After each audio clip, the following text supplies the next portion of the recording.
আসসালামু আলাইকুম। আজকে ছিল আমার পঞ্চম শ্রেণীর শিক্ষার্থীদের জন্য ছোট্ট একটি ক্লাস পার্টির আয়োজন।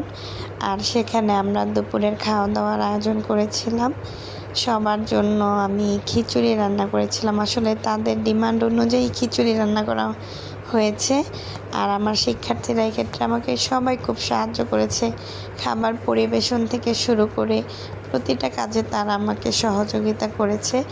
আর আজকের দিনটি খুবই চমৎকার ছিল। আমরা একটি কেকের ব্যবস্থা করেছি। আর পার্টি মানে কেক থাকবে না, এটা তো হতেই পারে না।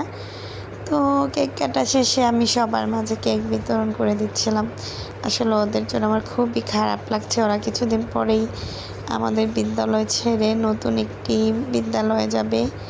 তো সবাই ওদের জন্য দোয়া করবেন। আসলে ওরা যেন বড় হয়ে মানুষের মতো মানুষ হতে পারে। আর চেষ্টা করেছি ওদের আজকের দিনটা স্মরণীয় করে